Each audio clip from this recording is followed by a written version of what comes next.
Imam Ghazali dia ada kitab dia kan, Iljamul Awam an Ilmil Kalam, iaitu kita kena sekat orang awam ni daripada mereka masuk ke dalam ilmu kalam. Dan sebagaimana saya beritahu dalam permulaan majlis tadi, kita semua adalah orang awam. Kita semua adalah orang awam. Dan As-Sam'ani dia telah mengkritik pendapat ini dengan satu kritikan yang panjang, dan dia telah menukil daripada ramai ulama-ulama ahli fatwa bahawa mereka berkata tidak harus, la yajuz, biasanya dengan maksud haram, untuk dibebankan orang awam untuk i'tiqad perkara-perkara berkaitan usul keimanan ketuhanan ini dengan dalil-dalilnya, iaitu dalil-dalil yang telah dihuraikan mengikut cara ulama kalam. Kalau kita suruh dia tahu ayat Quran, kita suruh tahu hadis, yang macam kita datang nak belajar, ini tak ada masalah tuan-tuan. Tetapi ni yang datang menggunakan akal, fikir, kalau kita cakap macam ni macam mana, kalau kita jawab macam ni apa jawapan lain. Dia banyak qala wakil. Orang ni kata macam ni, datang orang lain bukan macam ni, datang orang lain bukan macam ni. Ini yang menyebabkan akan berlakunya syak di dalam kehidupan.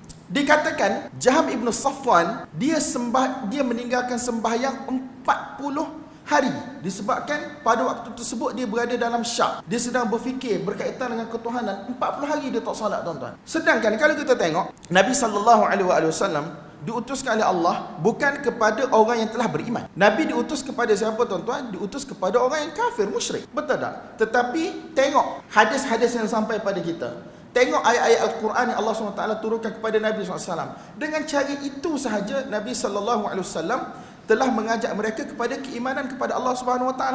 Dengan Quran itulah, dengan penerangan hadis-hadis Nabi SAW itulah yang mana orang-orang musyrikin kafir Quraisy pada waktu tersebut sedikit demi sedikit mula masuk ke dalam agama Islam. Tidak pernah sampai riwayat kepada kita Nabi SAW berhujah dengan mereka menggunakan istilah-istilah dalam falsafah dan mantik sebagaimana yang ada di dalam kitab-kitab akidah umat Islam pada hari ini, yang diajar kepada siapa tuan-tuan? Kepada orang yang dah Islam, yang dah membesar dalam negara keluarga umat Islam. Nampak tak? So kata As-Sam'ani, kenapa haram untuk kita bebankan orang awam untuk mempelajari? Tadi saya ada tengok dalam page ARG, apa masalah yang selalu dihadapi terutama di kalangan orang awam apabila berkaitan sifat 20. Dia buat panggil apa? Panggil culaan ke apa dia panggil. Saya selalu guna istilah bahasa Arab, buat istibanah, buat kajian. Apa pendapat dia? Kata istilah yang susah difahami. Bahasa lama bukan masalah istilah susah difahami ke macam mana, memang benda tu kita tak boleh faham. Orang yang mengaji puluh tahun pun tak boleh faham tuan-tuan. Bukan senang, bukan mudah. Apatah lagi orang awam nak cerita tentang jauhar, nak cerita tentang arad, nak cerita tentang 10 kategoris yang disebut sebagai makulat asyara. Jadi benda-benda ni memang orang awam tidak akan faham. Tetapi walaupun mereka kata ni bukan untuk orang awam, menjadi hakikat yang tidak boleh dinafikan lagi. Benda ini ada di dalam silibus pengajian untuk orang awam. Tuan-tuan, kita mengaji sifat 20 zaman sekolah rendah dulu. Saya antara yang lahir tahun 80 lebih. Tahun 90 lebih tu kita mengaji sifat 20. Tapi mengaji macam mana? Mengaji hafal je lah sifat 20 tu. Allah, wujud, qidam, baqa apa semua tu kan. Tapi tak pernah pun kita belajar tentang ta'alluq sifat-sifat ma'ani. Sifat kudrah ta'alluq dengan apa? Apa makna kudrah di situ? Apa makna iradah di situ? Ta'alluq sifat kudrah dengan apa? Ta'alluq sifat iradah dengan apa? Ta'alluq sifat kalam dengan apa? Ta'alluq sifat ilmu dengan apa? Ta'alluq sama' dengan apa? Ta'alluqat ni kita tak belajar zaman kita di sekolah dulu. Tapi alhamdulillah kita mukmin beriman lah. Tapi bila kita makin tinggi, kita nampak benda tu jadi makin serabut. Jadi makin serabut.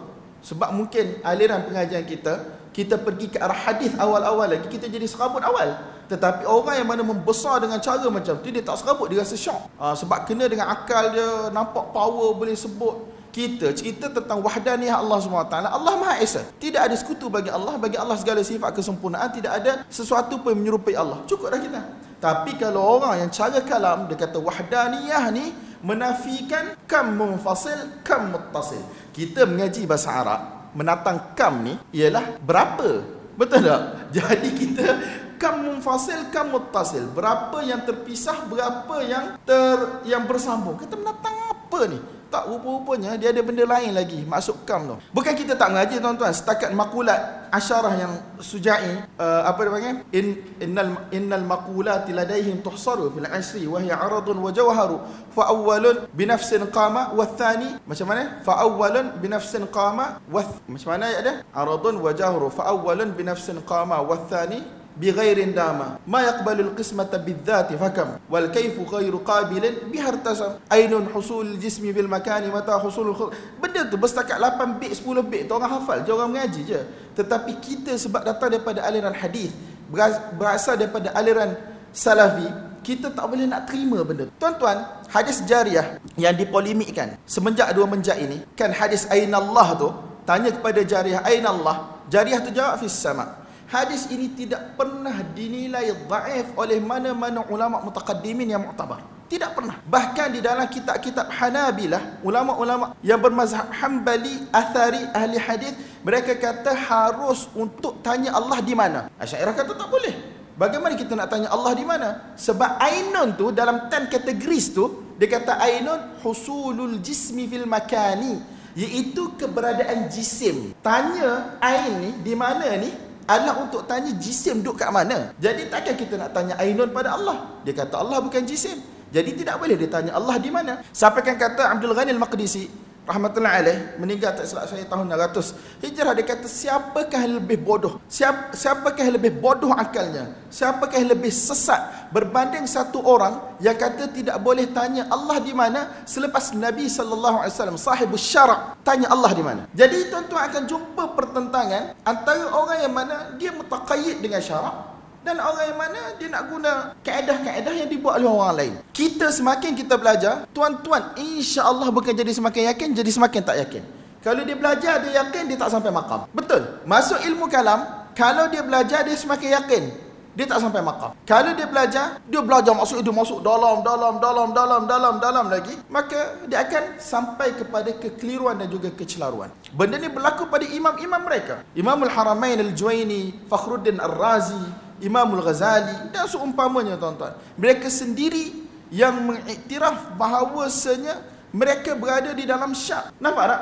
Dan benda ini dinukil di dalam kitab-kitab sejarah, disebut oleh para ulama. Jadi kalaulah mereka sendiri, imam yang mana rasikhul qadam, yang mana kaki mereka ni kemas, kejap dalam ilmu kalam dan seumpamanya, mereka sendiri boleh terdedah kepada kecelaruan dan juga kekeliruan, apatah lagi kita yang mengaji lebih-lebih kurang. Nampak tak tuan-tuan? Jadi benda ini bahaya. Bukan satu benda yang baik, bukan satu benda yang bagus. Saya belajar alhamdulillah akidah Asy'ariyah daripada ahli dia, bukan daripada ustaz salafi, daripada ustaz Asy'ari sendiri. Bahkan kelas Syekh Sa'id Budah saya pernah pergi. Walaupun saya tak pergi habislah, tapi beberapa kelas saya pergi. Saya belajar dengan orang lain. Tapi ada guru kita yang Asy'ari, dia kata pada saya nak belajar akidah Asy'ariyah ni sampai pada Nasafiyah cukuplah. Berhenti setakat tu je. Sebab bila you go beyond that limit, you dah akan mula pergi kepada akidah falsafah ni. Bercakap tentang Tuhan seolah-olah kita tengok, kita kenal, kita duduk dengan Tuhan, berkawan dengan Tuhan. Dia ada benda yang namanya limit yang akal kita tak boleh sampai. Saya teringat ada satu orang share kenyataan Ibn Khaldun. Betul lah, scale yang ada dalam kehidupan kita, penimbang, kita boleh buat timbang orang. Scale tu bagus lah, timbang bawang sekilo, timbang gula sekilo, timbang tu timbang ni boleh lah. Tapi adakah benda yang boleh timbang, kita boleh timbang semua benda dengan benda tu? Nak timbang bukit gunung dengan benda tu? Tak boleh lah tuan-tuan. Nampak tak?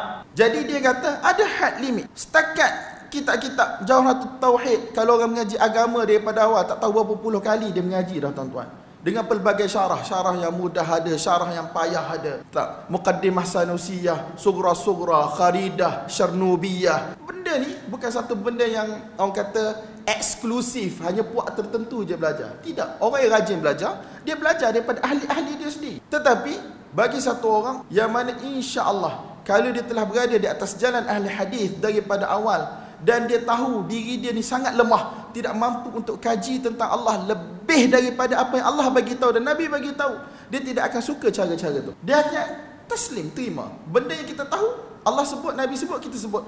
Benda yang Nabi tak sebut, Allah tak sebut, kita tak perlu sebut. Nampak tak? Dan kita pun bukanlah berada pada kondisi untuk berdebat dengan orang. Kita ni bukan para imam yang ditegakkan fardu kifayah dengan kita untuk lawan golongan-golongan yang menyimpang. Tidak pun. Kita belajar untuk diri kita. Nampak tak tuan-tuan? Kita tak suka orang dia mengaji tak masak, kemudian dia nak bergaduh dalam Facebook, kemudian dia cakap satu benda, apa yang dia cakap tu jadi apa tuan-tuan? Jadi satu burden, jadi satu bebanan, sebab orang lain boleh tangkap sini salah. Dia bercakap bukan dengan ayat-ayat yang ulama-ulama dulu sebut. Dia buat misal dia sendiri sebab dia rasa akal dia cerdik dah nak lawan orang ni, walaupun niat dia baik. Tapi orang pegang, orang corner dia kat situ, dah jadi satu isu. Bukan semua orang layak untuk masuk bidang perdebatan. Dan saya sendiri pun, saya tak layak. Kalau tanya saya kata saya ni jadi himar pun tak apa dalam bab ni. Orang tanya, wallahu alam, Allah cakap macam tu lah. Nampak tak tuan-tuan? So, kata Ibn Hajar rahmatullahi alaih, tadi baru sebut dua kan, yang melampau, yang kata taklid, bahkan haram untuk kaji dalil. Yang kemudian yang melampau, yang mewajibkan kaji dalil mengikut cara ahli kalam. Pendapat yang ketiga yang wasat, Ibn Hajar rahmatullahi alaih dia kata, dia akan sebut nanti. Sekarang dia nak nukil kenyataan Abul Abbas Al-Qurtubi yang tulis kitab Al-Mufhim, yang diikhtisar, yang ringkaskan Sahih Muslim, kemudian dia syarah. Yang ni bukan yang penulis tafsir Qurtubi tu, mereka sezaman. Tapi yang ni tak silap saya meninggal tahun 656 Hijrah, Abul Abbas Al-Qurtubi yang tulis Al-Mufhim. Dia kata apa? Apabila dia mensyarahkan hadis abghadur rijali ila Allah al-aladul khasim. Lelaki ni maksud manusia lah. Yang paling Allah Subhanahu Wa Taala benci ialah orang yang paling ketegak, dan saya rasa al-alad tu terjemah yang paling best ialah ketegak lah, kerah keng orang Kelantan kata, dia suka berdebat. Allah Subhanahu Wa Taala benci. Cuma dia kata orang yang mana dibenci oleh Allah Subhanahu Wa Taala ini adalah orang yang mana tujuan dia daripada perdebatan dia adalah untuk menolak kebenaran. Menolak kebenaran dengan cara-cara yang rosak dan juga syubhah-syubhah yang mana boleh mengelirukan orang lain. Nampak tak? Dan yang paling teruk dalam kes apa tuan-tuan? Dalam benda yang berkaitan usuluddin, i'tiqad keagamaan, asas-asas akidah. Kalau dalam bab politik pun orang duk gaduh sampai terbalik kursi, terbalik meja, bertumbuk-tumbuk, itu memang Allah benci lah. Dan yang paling teruk dia kata wa asyaddu dzalika al-khusumatu fi usuluddin, perdebatan melibatkan usul agama. Sebagaimana yang berlaku kepada kebanyakan mutakallimin yang memalingkan diri mereka daripada jalan yang telah ditunjukkan oleh kitab Allah dan juga sunnah Nabi sallallahu alaihi wasallam dan juga salaf umat. Tengok, Al-Quran, As-Sunnah, salaf umat. Al-Quran, As-Sunnah, salaf umat. Ini bukan Wahabi punya moto tuan-tuan. Ini memang daripada dulu. Quran, Sunnah, salaf umat. Quran, Sunnah, salaf umat. Orang tak nak ambil as-salaf, itu cerita dia. Kita cerita tentang kita. Dia kata kama yaqa'u li aktsaril mutakallimin al-mu'ridin 'an at-turuq allati arsyada ilaiha kitabullah wa sunnatu rasulih sallallahu alaihi wasallam wa salafu ummati. Orang yang mana melarikan diri daripada jalan yang telah ditunjukkan oleh kitab Allah dan juga sunnah Nabi sallallahu alaihi wasallam dan juga salaf umat. Quran, sunnah, raw material, sebagaimana yang saya bagi tahu tuan-tuan. Dapat kat Mu'tazilah. Tuan-tuan ingat Mu'tazilah guna akal semata-mata? Tak, dia guna ayat Quran, dia guna hadis. Pada setengah-setengah keadaan guna hadis, tapi banyaknya guna ayat Quran juga, betul tak? Syiah guna ayat Quran, guna hadis. Khawarij guna ayat Quran, guna hadis. Tetapi apakah yang boleh menjaga kita daripada kefahaman yang salah ialah bagaimana ulama yang thiqat, yang terpercaya, ahli sunnah wal jamaah daripada asal, yang mewarisi ilmu daripada segenap sudut ilmu ini, dalam segenap sudut ilmu, akidahnya, fiqhnya, akhlaknya, tasawufnya, daripada guru-guru mereka yang mengambil daripada guru-guru mereka sehinggalah sampai kepada Nabi sallallahu alaihi wasallam. Nampak tak? Kemudian mereka memalingkan diri daripada jalan ini, Quran, sunnah dan salaf, ila turuqin mubtada'ah, pergi kepada jalan-jalan yang baru yang direka, yang tidak pernah dikenali, wastilahatin mukhtara'ah, dan istilah-istilah yang mana direka-reka. Sebab bila istilah yang direka-reka tuan-tuan, orang yang reka istilah yang akan bagi makna, betul tak? Yang tidak dikenali oleh orang Arab kadang-kadang. Maksud tersebut, wa qawanina jadaliyah wa umurin sinaiyah madaru aktsariha ala ara' sufasta'iyah, yang mana mereka buat kaedah-kaedah begini, kita kena berdebat begini, cara dia macam ni, yang mana kebanyakan adalah berdasarkan pendapat-pendapat ulama-ulama falsafah sufasta'i dahulu. Nampak tak? Aristotle lah, Plato lah, benda-benda macam tu lah tuan-tuan, yang tidak ada kaitan dengan agama kita. Ataupun yang mana disebabkan oleh kita ikut jalan ini, maka orang yang mana melalui jalan ini, dia akan terpalit dengan syubhat. Dia terpalit dengan syubhat dan dia tidak mampu untuk menolak syubhat tersebut. Ustaz kita selalu cakap, untuk seseorang itu kekal di dalam maksiat, macam buatlah maksiat, bukan dia suruh buat, kekal dalam maksiat lebih baik dia pergi berdebat pada benda-benda yang dia tidak tahu, terutama melibatkan falsafah. Satu ketika ustazah kita ni dia rock juga, walaupun dia PhD hadis, pensyarah hadis di University of Jordan, Dr. Rahnamak hafizahullah. Dia agak rock lah tuan, agak rock lah, dia jadi vokal sikit punya orang. Tapi datang satu orang budak perempuan kat bilik dia, dia tanya bagaimana nak berdebat dengan etis. Doktor tu kata, kamu jangan pergi berdebat sendiri, cari pakar di kalangan guru-guru yang dalam bidang ni untuk pergi berdebat. Nanti kami bagi cadangan siapa nama guru-guru yang memang duduk dalam bidang ni, yang ada pengalaman, ada kemahiran. Sebab kadang-kadang orang ni tuan-tuan, dia pergi dengan sangka baik. Dia rasa dia mampu, dia nak betulkan orang, tapi dia tak ada kemampuan. Dia kata lepas budak tu keluar, dia kata asyubha mata tamakkanat ma khalasa minha. Syubha ni bila dia tertancap dalam diri seseorang tu, na'udzubillah, tak ada satu orang pun boleh illa marah, kecuali orang yang mana Allah Subhanahu Wa Taala selamat. Sebab tu jangan biarkan diri kita ni terdedah kepada syubhat. Sebab tu saya sedar diri saya tuan-tuan. Saya orang dia bergaduh pasal sifat Allah, pasal tu, pasal ni. Kenapa saya tak jawab dalam Facebook? Sebab saya tahu kalau saya masuk, perasaan nak menang tu satu. Manusia kot. Kemudian bila nak lawan akal orang, kita guna akal kita. Kita rasa akal kita ni dah mantap dah. Tak, akal orang lain lagi pusing daripada kita. Last sekali kita pun, na'udzubillah, jadi syak dengan akidah kita, apa yang kita pegang. Nampak tak? Sebab tu, aqidatus salaf adalah aslam wa ahkam. Yang paling selamat dan yang paling betul. Jadi tuan-tuan, kerana apa? Kerana apabila seseorang itu melarikan daripada Alkitab dan As-Sunnah, dia pergi kepada jalan-jalan yang bid'ah tadi, dalam i'tiqad, orang yang masuk ke dalam jalan tersebut, walaupun ini saya syarah secara mudah dengan niat yang baik dan seumpamanya, apabila syubhah datang, dia tidak boleh nak tolak syubhah tersebut, dan mungkin akan terhasil syukuk, perasaan syak tidak pasti. Yadhhabul imanu ma'aha, iman dia boleh hilang disebabkan oleh syak tersebut. Na'udzubillah. Dia kata sesungguhnya puak-puak ini mereka melakukan banyak benda-benda yang mustahil lah, yang orang bodoh pun tidak akan reda, budak-budak kecil pun tidak akan reda. Apabila mereka membahaskan tentang tahayyuzil jawahir wal anwan wal ahwal, kan kita duk cerita tentang jauhar arat, apa itu jauhar, apa itu arat, mereka duk cerita panjang benda-benda tu.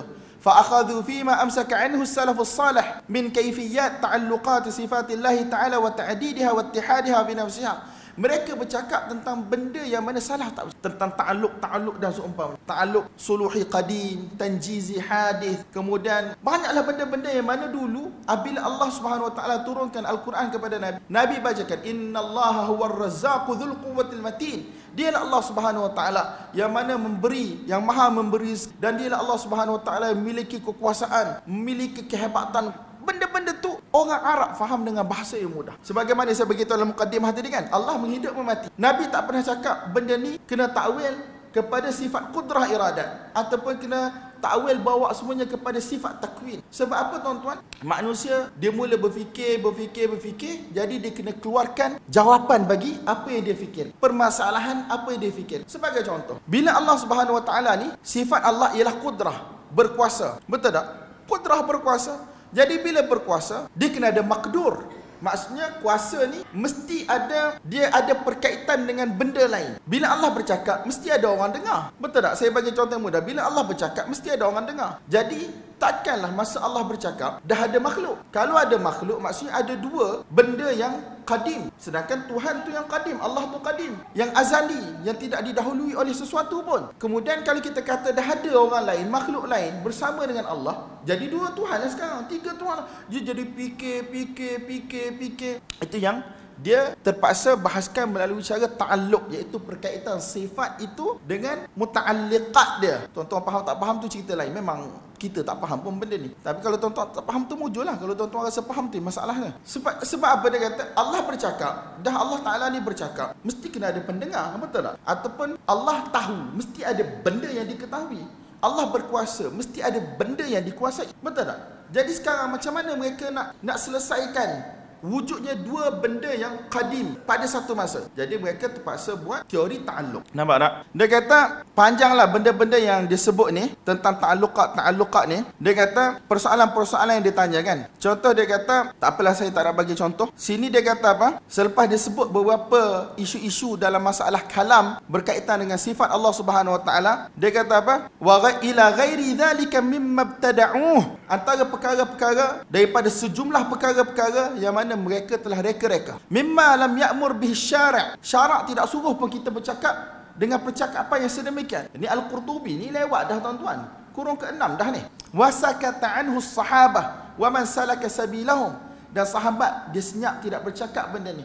Orang mengikuti jalan sahabat juga senyap tidak bercakap sedemikian rupa. Bal nahau 'anil khawdi fiha li'ilmihim bi annahu bahthan an kayfiyati ma lam tu'lam kayfiyatuhu bil aqal. Bahkan mereka telah melarang orang daripada terjun membahaskan perkara ini. Kerana apa tuan-tuan? Kerana ini membahaskan tentang kaifiat Allah Subhanahu Wa Taala yang mana kita tak kenal pun zat dia macam mana. Kaifiat dia kita tak tahu macam mana. Nampak tak? Dia bukan kawan kita. Allah Taala ni, kita bukan pernah duduk dengan dia. Tengok macam mana 24 jam. Bagaimana kita boleh bercakap tentang Allah sedangkan kita tidak kenal Allah? Nampak tak? Kita tidak kenal Allah kecuali melalui apa yang Allah Subhanahu Wa Taala turunkan melalui wahyu Al-Quran ataupun turunkan melalui wahyu hadis kepada baginda Nabi sallallahu alaihi wasallam. Nampak tak tuan-tuan? Kerana apa dia kata? Benda ini tidak tercapai oleh akal. Kerana akal dia ada had yang mana dia kena berhenti di situ. Dan tidak ada beza antara perbahasan tentang kaifiat zat dan juga kaifiat sifat. Kalau kaifiat zat Allah kita tahu. Tuan-tuan, bila kita sebut zat Allah ni, zat Allah. Tuan-tuan apa tuan-tuan nampak kalau sebut zat Allah? Kita sebut zat nampak benda tuan-tuan. Betul tak? Ni zat saya, zat buku, haqiqatul syai', zat batak, semua benda nampak jisim. Betul tak? Benda yang wujud ni tuan-tuan, yang mana tangible, yang boleh disentuh dengan panca indera, dirasai dengan panca indera, itu ialah zat. Macam warna, putih, sejuk, panas. Tuan-tuan, sejuk ada rupa bentuk tak? Sekarang kita tak nampak. Sejuk dengan panas, situ aircon yang sama boleh jadi sejuk, aircon yang sama boleh jadi panas. Tuan-tuan boleh beza pada saya apa itu panas sejuk? Tak boleh. Sekarang pedas pun orang boleh sukat. Betul tak? Kemudian apa lagi? Suara orang boleh sukat. Tapi kita dia kata pedas ni dia punya darjah macam. Tetapi kita tak tahu pun. Hanya tahu pedas tu pedas cengak. Orang Kelantan kata, pedas. Ada pedas biasa-biasa, ada pedas sampai berpeluh-peluh. Itu semua asar, kesan. Tetapi pedas itu tak ada satu orang boleh bagi. Tapi bila kita kata zat Allah, kita boleh sebut zat Allah. Sedangkan zat-zat yang lain, kita boleh nampak dia punya bentuk dia, jisim dia, terbentuk depan mata. Ini meja, kayu, kerusi dan seumpamanya. Tapi kita boleh kata zat Allah. Kita tak faham betul tak zat Allah. Jadi begitulah juga sifat Allah. Kita tak faham. Tak payah kita sembang panjang-panjang. Sebab apa dia kata? Wala farqa bainal bahthi an kayfiyati dzat wa kayfiyati sifat. Tidak ada beza berkaitan perbahasan kaifiat zat Allah Ta'ala memang kita tak akan tahu. Dan juga kaifiat sifat Allah Subhanahu Wa Ta'ala kita tidak akan tahu. Dia kata, orang yang mana tentang diri dia pun dia tak tahu. Tuan-tuan, kita dah sebut roh manusia. Tuan-tuan tahu roh tu apa? Manusia ada jiwa. Manusia ada perasaan. Tuan-tuan boleh beritahu perasaan tu apa? Kita tak tahu perasaan tu duduk kat mana dalam tubuh, batang tubuh kita. Kita ada roh, kita ada nafsu, kita ada akal. Semua benda kita tak tahu. Tapi kita boleh faham, tak boleh faham? Kalaulah manusia, diri dia pun dia tak tahu, takkanlah dia boleh tahu tentang Allah Subhanahu Wa Ta'ala. Dia kata apa? فَلْيَعْلَمْ أَنَّهُ إِذَا كَانَ حُجِبَ عَنْ كَيْفِيَّةِ نَفْسِهِ مَعَ وُجُودِهَا. Kalaulah manusia itu dihalang daripada mengetahui hakikat nafsu dia ataupun jiwa dia, sedangkan benda tu wujud. Wa an kayfiyati idraki ma yudraku bihi fa huwa an idraki ghairihi a'jaz. Kalau diri dia berkaitan dengan diri dia pun dia tak tahu, bagaimana dia nak tahu tentang orang lain? Apatah lagi dia nak tahu tentang Allah Subhanahu Wa Taala. Dia kata rufta saqaf, hak paling tinggi seseorang yang alim itu dia boleh tahu tentang Allah Subhanahu Wa Taala, ay yaqta'a biwujudi fa'ilin li hadhihi al-masnu'at. Adanya Allah Tuhan yang mana mencipta semua benda dalam alam ini. Hak paling tinggi tuan-tuan kita boleh. Betul tak? Adanya satu pencipta yang mencipta semua benda ni. Kita nampak, kita tak nampak. Yang mana munazzahin anis syabih. Yang mana suci daripada menyerupai makhluk-makhluknya. Makhluk dicipta, Allah pencipta. Muqaddasin anin nadhir. Yang mana suci daripada ada yang menyerupainya. Dia syabih, nadhir, mathil ni istilah-istilah yang kalau kita pergi dalam ada ulama bezakan, tapi secara umumnya tidak ada satu benda pun yang sama dengan Allah Subhanahu Wa Taala. Muttasifin bi sifatil kamal, yang mana mempunyai sifat-sifat kesempurnaan. Thumma, ini yang pertama. Kita berdebat dengan etis untuk sabitkan ini. Kali pertama, adanya satu supreme kuasa yang mutlak, yang wajibul wujud sampai satu tahap. Tapi kita tak tahu tentang sifat-sifat Allah Subhanahu Wa Taala secara terperinci kecuali melalui wahyu. Betul tak? Dia kata thumma mata thabata an-naqlu anhu bi syai'in min awsafihi wa asma'ihi qabilnah wa i'taqadnah wa sakatna amma 'adah. Dia kata selepas kita tahu wujudnya Allah, kemudian datang dalil-dalil tafsili, dalil-dalil yang terperinci, berkaitan dengan sifat Allah, berkaitan dengan nama-nama Allah, maka kami terima, kita terima, kita i'tiqad dan kita senyap pada benda yang tidak disebut. Betul tak tuan-tuan? Begitulah kehidupan kita. Kama huwa tariqus salaf, sebagaimana ini adalah jalan salaf. Wa ma adahu la ya'man sahibahu min az-zalal, selain daripada jalan salaf bukanlah tidak mungkin. Dia kata takut-takut tidak selamat daripada tergelincir. Dia kata dan cukuplah untuk menjauhkan kita daripada tenggelam di dalam jalan mutakallimin apa yang telah sabit daripada para imam-imam terdahulu seperti Umar bin Abdul Aziz, Malik ibn Anas, Asy-Syafi'i dan seumpamanya, yang mana mereka telah menyatakan secara pasti dan putus bahawasanya para sahabat radhiyallahu ta'ala anhum mereka tidak masuk tenggelam di dalam perbahasan-perbahasan Jauhar, Arad dan seumpamanya. Faman raghiba an tariqihim fakafahu dalalan, siapa yang mana melarikan diri daripada jalan mereka, membenci jalan mereka, maka cukuplah kesesatan bagi dia. Nak pilih sesat, ikut dia. Kemudian Al-Qurtubi kata, hak ni panjang tuan-tuan, tapi saya nak baca juga. Dia kata apa? Wa afdal kalamu bi kathirin min ahlihi ila syak, dan kalam ini walaupun dikatakan sebagai kalam yang dah diislamkan, membawa orang yang mana sibuk dengan kalam ini kepada syak, dan sebahagian mereka telah terjerumus ke dalam lembah ilhad, iaitu mengingkari Allah Subhanahu wa taala, dan sebahagian mereka bawa kepada apa tuan-tuan? Bermudah-mudahan dalam urusan ibadat. Sebab apa? Ini adalah balasan bagi orang yang mana memalingkan mukanya ataupun dirinya daripada nas-nas syarak dan mencari ilmu selain daripada nas-nas syarak. Nampak tak tuan-tuan? Dan beliau mengatakan ramai para imam telah bertaubat daripada jalan ini, sehingga diriwayatkan daripada Imamul Haramain Al-Juwaini, dia kata aku telah naik ke satu menaiki lautan yang mana begitu luas, kemudian aku masuk terjun, berenang, dive. Saya nak terjemah bagi mudah ni sebab bahasa dia memang sangat susah. Aku terjun, aku selam kepada semua tempat yang mana aku dilarang daripada masuk. Tapi dia nak kaji, dia nak jadi muhaqqiq kan. Aku pergi semua yang mana ulama-ulama dulu telah larang daripada masuk ke situ. Tujuan baik, tujuan dia apa tuan-tuan? Baik, iaitu untuk mencari kebenaran. Fi talabil haqqi firaran min at-taqlid, mencari kebenaran sebab aku tak nak taklid. Nampak tak? Dia kata wal an faqad raja'tu, sekarang aku telah kembali wa i'taqadtu madhhab as-salaf, dan aku telah beriktikad dengan mazhab salaf. Isu dia kembali kepada tariqat as-salaf ataupun tariqah kullabiyah, kembali kepada mazhab salaf ataupun mazhab kullabiyah, itu cerita lain. Tapi yang lebih penting, essence of the story, dia telah meninggalkan jalan ahli kalam. Nampak tak? Dan ketika mana beliau ingin meninggal dunia, beliau berkata, wahai sahabat-sahabatku, janganlah kamu sibuk dengan ilmu kalam. Kalau aku tahu apa yang akan berlaku kepada diri aku disebabkan sibuknya aku dengan ilmu kalam ini, nescaya aku tidak akan sibukkan diri aku dengan ilmu kalam. Kata Al-Qurtubi lagi, kalaulah dalam ilmu kalam ni hanya ada dua masalah je, dia kata dah cukup untuk kita tinggalkan ilmu kalam ini. Yang pertama, sebahagian mereka mengatakan kita kena start dengan syak bila melibatkan ketuhanan. Betul tak? Hak ni kan falsafah, betul tak tuan-tuan? Yang kata kita tidak ada kebenaran yang mutlak. Setiap seorang tu dia kena cari sendiri. Dia kena mula dengan syak. Dia kalau dia mula dengan beriman pada Allah, ada rujukan, ada pegangan, dia dikira sebagai muqallid. Jadi dia kena keluarkan diri dia daripada semua pegangan. Dia kena mula daripada zero, kosong. Ini pun dah cukup tuan-tuan untuk apa? Untuk seseorang dia dah membesar sebagai seorang muslim. Tapi tiba-tiba dia belajar ilmu kalam, dia kata kita kena bermula daripada syak. Memanglah a'imah syairah dia tak kata macam tu pun, tetapi ada sebahagian mereka, dia tak sebut nama siapa. Sebahagian masalah yang kedua ialah satu kumpulan di kalangan mereka mengatakan sesiapa yang tidak mengenali Allah Subhanahu wa taala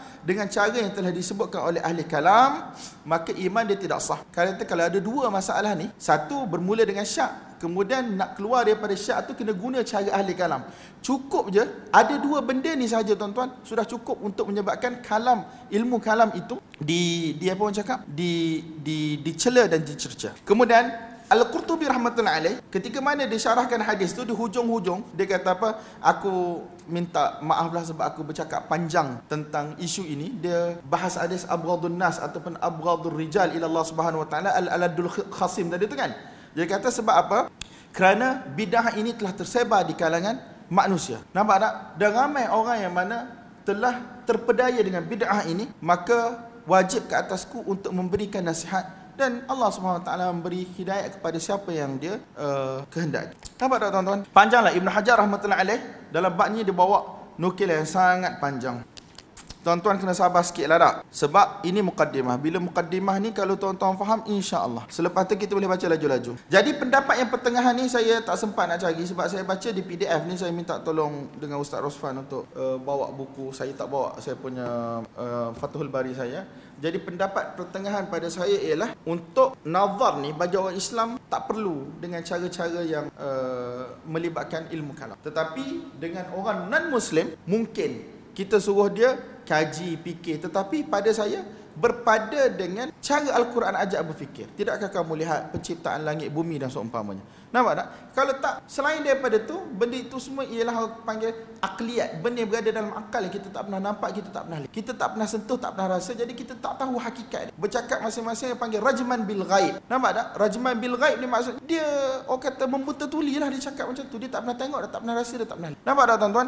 Semoga Allah SWT bagi taufik hidayah kepada saya dan tuan-tuan untuk ambil iktibar, untuk pegang elok-elok, sedar hakikat akal kita sangat terbatas dan kita jangan masuk kepada syubhat-syubhat walaupun orang cuba untuk tarik kita, untuk bahas, bincang, jangan tuan-tuan. Sebab apa? Dia akan merosakkan. Jadi pada kita berpada dengan Quran, Sunnah dan juga apa yang disebut oleh para imam. Imam salah. Lagilah kalau mereka sepakat dalam satu-satu masalah memang tak ada jalan kecuali kita kena ikut. Kalau mereka berselisih dalam satu-satu permasalahan dan perselisihan itu sangat sikit, kalau orang tu ada kemampuan sebab dia mengaji dan seumpamanya, dia mungkin boleh pilih tarjih dan biasanya pilihan tu adalah bersama dengan majoriti lah biasanya. Tapi kalau orang awam yang mana dia tak tahu, dia tidak perlu sibukkan diri dia dengan perkara tersebut. Faham tak? Ini yang saya selalu sebut dalam kuliah-kuliah, dalam status Facebook saya pun saya sebut benda yang sama. Kata Az-Zahabi rahimahullah, lebih kurang ayat dah 10 tahun lepas saya baca, saya tak ingat dia punya susunan yang betul. Dia kata kalaulah seorang itu beriman dengan Allah, beriman dengan hari kiamat, wa yahfazu suwaran minal Quran yaqra'u biha fis salawat, dia menghafal beberapa surah daripada Al-Quran dan dia baca Al-Quran tersebut di dalam semayang dia. Nampak tak? Satu orang yang sangat bodoh, hidup di belakang lembu. Tak silap saya dalam ayat Az-Zahabi itu sebut hidup satu orang yang terlalu bodoh, memang bodoh sungguh. Tuan-tuan nak suruh saya lagu mana lagi bodoh? Bodoh hidup di belakang lembu, memang bodoh sungguh. Tapi yu'minu billah wal yawmil akhir, beriman dengan Allah, beriman dengan hari kiamat. Maksud iman dia ni confirm taklid tuan-tuan, orang bodoh. Betul tak? Yahfadhu suara minal Quran, dia hafal beberapa surah daripada Al-Quran. Yaqra'u biha fis salawat, dia baca ayat-ayat itu di dalam sembahyang dia. Lebih baik daripada ma'arif, ilmu-ilmu yang dinamakan ilmu-ilmu yang mana tidak diwarisi daripada kaum terdahulu. Nampak tak? Lebih baik. Sibukkan diri dengan apa tuan-tuan? Sibukkan diri dengan ibadat. Tahu sebab tu beriman berkaitan dengan Allah Subhanahu Wa Taala, rukun-rukun iman ni. Beriman secara tafsil fima ulima tafsilan. Kita beriman secara detail kalau benda tu diberitahu secara detail, dan beriman secara ijmal, secara ringkas fima ulima ijmalan, pada benda yang diberitahu kepada kita secara ringkas. Sudah bas dia. Nampak tak? Kalaulah benda ini, perbahasan-perbahasan ini adalah daripada daruriyat akidah, benda yang tidak boleh tidak mesti kena orang tahu untuk sah iman dia. La takallama bihin nabi wa la takallama bihis sahabah. Nescaya Nabi akan bercakap dengan benda tu dan sahabat akan bercakap dengan. Maksud kalau sahabat tak bercakap, khalas. Nampak tak? Wallahu a'lam bissawab. Jadi itu hadis yang pertama tuan-tuan.